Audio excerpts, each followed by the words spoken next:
بسم اللہ الرحمن الرحیم نحمدہ ونصلی علی رسولہ الکریم۔ تو آج ہم اس بات کو کلیئر کریں گے کہ امام احمد رضا خان صاحب نے جو یہ حسام الحرمین اس کے اندر ان کے تمام فتوے نقل ہیں، تو ان فتووں کے ذریعے سے جو انہوں نے علماء دیوبند پر کفر کے فتوے لگائے ہیں اور گستاخ رسول کہا ہے، تو کیا وہ فتوے قرآن اور حدیث کے مطابق ہیں یا نہیں ہیں؟ اور ان فتووں پر جو لوگ عمل کر رہے ہیں تو کیا ان کا عمل کرنا قرآن و حدیث کے مطابق ہے یا قرآن و حدیث کے خلاف ہے؟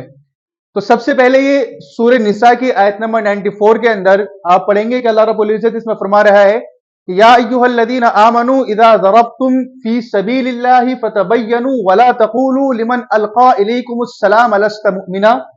اس کا ترجمہ میں آپ کو بتاؤں، اللہ فرما رہا ہے کہ مومنوں، جب تم خدا کی راہ میں باہر نکلو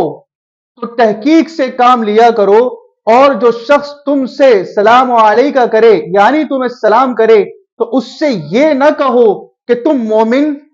نہیں ہو۔ تو قرآن سے معلوم کیا ہوا کہ اگر اچھا یہ آیت نازل کس وے میں ہوئی، کس کے لیے نازل ہوئی، میں آپ کو بتا دوں کہ بعض صحابہ کرام ایک مرتبہ کہیں سے گزر رہے تھے،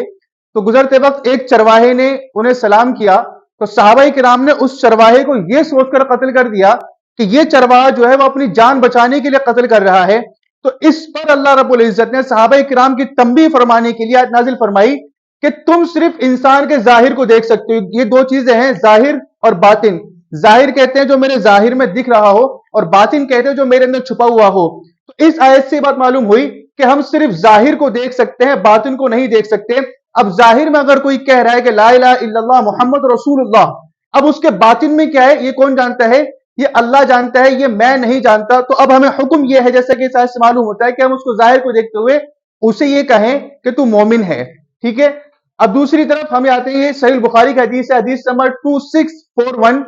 کہ جس کے اندر حضرت عمر بن خطاب رضی اللہ تعالی عنہ بیان کرتے تھے کہ رسول اللہ صلی اللہ علیہ وسلم کے زمانے میں لوگوں کا وحی کے ذریعے مواخذہ ہو جاتا تھا، یعنی کون منافق ہے، کون دشمن ہے، کون صحیح ہے، کون غلط ہے، تو یہ وحی کے ذریعے کیا ہے نبی صلی اللہ علیہ وسلم کو معلوم ہو جایا کرتا تھا۔ لیکن اب وحی کا سلسلہ ختم ہو گیا اور ہم صرف انہی امور میں مواخذہ کریں گے جو تمہارے عمل سے ہمارے سامنے ظاہر ہوں گے۔ حضرت عمر فرما رہے ہیں کہ اب کسی کے اندر کیا ہے ہم اس بات کو نہیں جان سکتے، جو انسان کے ظاہر میں ظاہر ہو رہا ہے، اگر وہ ظاہر میں لا الہ الا اللہ محمد رسول اللہ کہہ رہا ہے تو ہم اس کو مانیں گے، اور اگر وہ ظاہر میں اس کلمے کا انکار کر رہا ہے تو اب کیا ہے ہم اس پر پکڑ کریں گے۔ تو اس لیے جو کوئی ظاہر میں ہمارے سامنے خیر کرے گا ہم اسے امن دیں گے اور اپنے قریب رکھیں گے، اس کے باطن سے ہمیں کوئی سروکار نہ ہوگا، یعنی اس کے باطن میں کیا ہے ہمیں اس سے کوئی بھی مطلب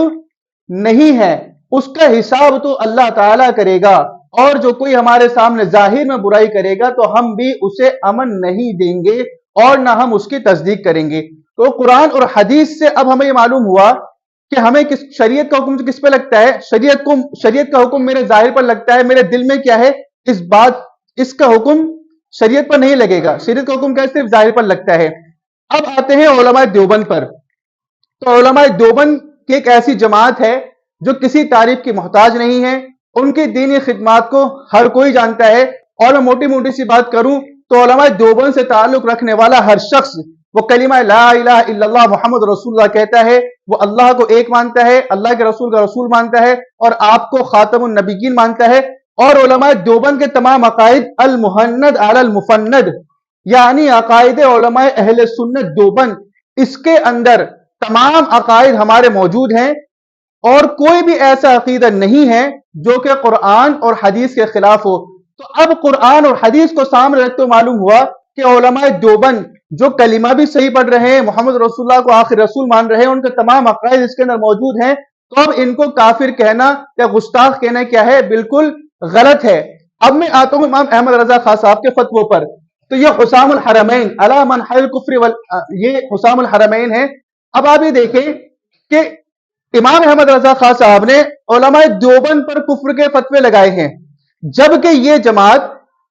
لا الہ الا اللہ محمد رسول اللہ کہہ بھی رہی ہے، اور اس نے اپنے تمام عقائد جو بھی ان کے اعتراض ہیں، انہوں نے کہا کہ آپ یہ کہتے ہیں، آپ یہ کہتے ہیں، آپ یہ کہتے ہیں، مولانا قاسم نانوتوی نے یہ کہا، مولانا نصیر احمد گنگوئی صاحب نے یہ کہا، مولانا شفیع تھانوی صاحب نے یہ کہا، مولانا خلیل صاحب امبیڈکر صاحب نے یہ کہا، تو ان جو غلط بات ہے کہ ان سب کے جوابات کیا ہے اس کے اندر موجود ہیں۔ تو اب قرآن اور حدیث یہ کہہ رہا ہے کہ اگر انہوں نے اس بات کو ظاہر کر دیا، اپنی زبان سے کہہ دیا، تو اب کیا ہے، ظاہر پر حکم لگتے ہوئے یہ کیا ہے، مسلمان ہے۔ اب اگر تم یہ کہتے ہو، اب اگر بریلوی حضرات یہ کہتے ہیں کہ ہم تمہارے باطن کو جانتے ہیں، کہ تم نے اس میں جو عقیدے بیان کیے ہیں وہ غلط بیان کیے ہیں، تو جان لو کہ باطن، دلوں کے حال کو جاننے والا وہ صرف اللہ ہے، اور تم یہ دعویٰ کرتے ہو کہ ہم باطن کو جانتے ہیں، تو تم خدائی کا دعویٰ کر رہے ہو، اور خدائی کا دعویٰ کرنے والا بالاتفاق کافر ہو جائے گا۔ اب اگر جو اس کے رد میں کتابیں لکھتے ہیں، اس کے رد میں جو چیزیں پیش کرتے ہیں، وہ در حقیقت اس کے رد میں پیش نہیں کر رہے، بلکہ وہ قرآن و حدیث کا رد کر رہے ہیں، کہ قرآن و حدیث یہ کہہ رہا ہے کہ جو ظاہر میں یہ کہہ دے لا الہ الا اللہ محمد رسول اللہ، تو اس کو کیا ہے، مسلمان کہا جائے گا۔